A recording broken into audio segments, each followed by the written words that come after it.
about going through trials and tribulations and thrusting through. It's got scripture in every single chapter, at the beginning of every chapter, that kind of summarizes the chapter. It's got my stories of things that have happened in my life and how I feel that they've made me who I am today. Just like all of you have a story. You each have a story. You have things that you've been through, trials and tribulations, and they've made you who you are.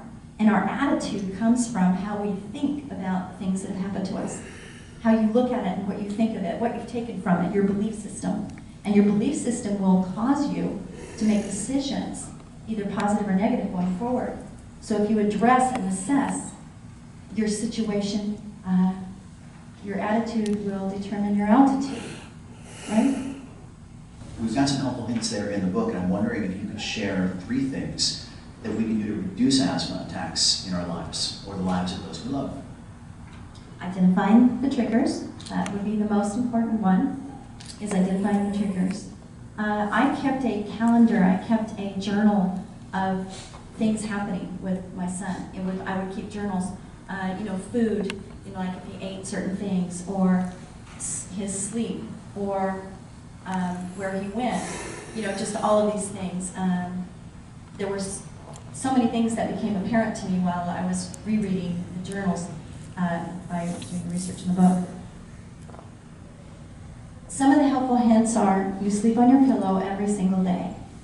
So one of the most helpful hints I can give you, and I have no stock in pillows, maybe I should, but your pillow, you should buy a new one every year. Your Christmas present or your birthday present every year. Just make it a date and then go and buy a new pillow. And in between buying a new pillow, you should put your pillow in the dryer like every 3 months. And the reason is because your skin is flaking all the time, and the flaking of the skin, dust mites like to eat that. I know it sounds really gruesome. My life, if you knew what I knew, it would make you crazy.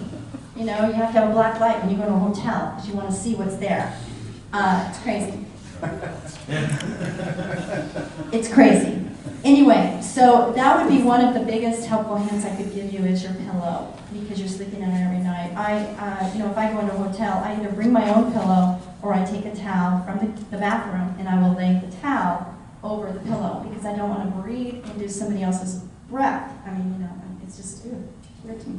So that would be the biggest one. The other one is if you have an asthmatic, pay attention to the cleaning materials you're using in your house, and also if you have carpet holds a lot of things, and there's chemicals in the carpet, especially if it's newer and it hasn't had time to air out.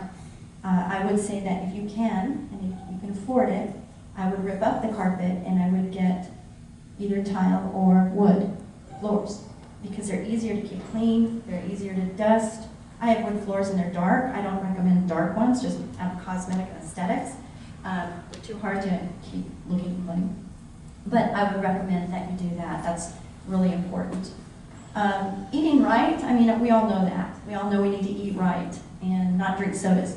But we should be eating right, and that means vegetables, fruit, and have good meals. So I would say those are the 3. Yes. What is it saying that pain is inevitable, but suffering is a choice?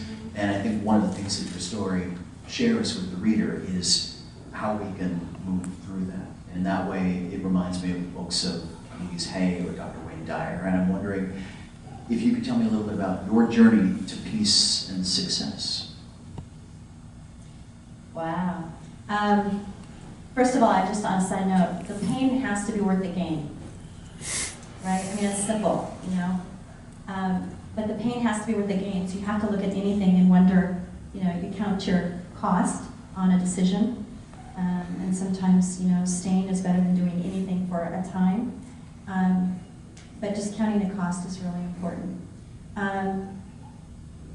Things have happened to me that I wouldn't have expected. For instance, just looking back, I was a cosmetic rep. I was a dancer who was on American Bandstand. And now I'm in the bug business. What? How did that happen? And, sometimes we just don't know where you're going to end up. But I will say you bloom where you're planted. Wherever you are, be the best you can be, And sometimes we might not feel really good about what we're doing, but do it to the best of your ability. No matter where you are, no matter what you're doing, do your best. Always put your best forward. And when you do that, you can look at yourself in the mirror and you can say, well done, good and faithful servant, you know? I'm a servant at heart, and I'm a servant at heart. I have no trouble vacuuming at my office. You know, I have many employees, and I work a lot of hours, but I get the vacuum cleaner out. I don't think my bookkeeper has ever vacuumed her office. I vacuum her office. Why? Because I like to vacuum. Yeah. Okay, I get that. I do. I actually don't like vacuuming. It's good exercise. There's a nice size room. I know. I noticed that. No, but the point is I like to have clean. I really like clean. Clean is good. It makes me feel better. Just like I have my life in order, even if I don't. So I would just say bloom where you're planted. You know, assess yourself. You know, if you're not happy with yourself, you can do something about it. Isn't that nice? As long as you have breath. Love that word, breath. As long as you have breath, you have hope. If you're breathing, you're still here. You can do something about it. So don't complain. You know, you want some wine? Cheese with that wine? I say that to my employees sometimes. Want some cheese with that wine? But, don't complain. Just evaluate the situation, identify the problem, and figure out what the solutions are, and then do something. Don't just talk about it. You know, let your walk be your walk and your talk be your talk. That's really important to me too, is, I want people to be able to believe in me. I want people to be able to trust me. And I think that's a huge part of my success is I'm very relational. I like relationships. I'm sitting with the man that I bought the company from. He's sitting in the front row, and I just love him. There's other people in here, Porter back here. And, these are people that have, I've known a long time. Todd, it's not as long, but it's a great relationship. And I think that we need to be doing that. And, it's one thing to find the right husband or find the right wife, but what about, are you a good wife and are you a good husband? We have to focus on us, not on the other person. So I say look at the person in the mirror and be the best person you can be in that mirror. And when you can feel good about that, then you're on the right track, right? And if you don't know what to do, I go to the Bible. I don't know what your resources are, but for me, the game book of life is right there. So I refer to that. Not everybody does, but I do. So, and I'm proud of it. So.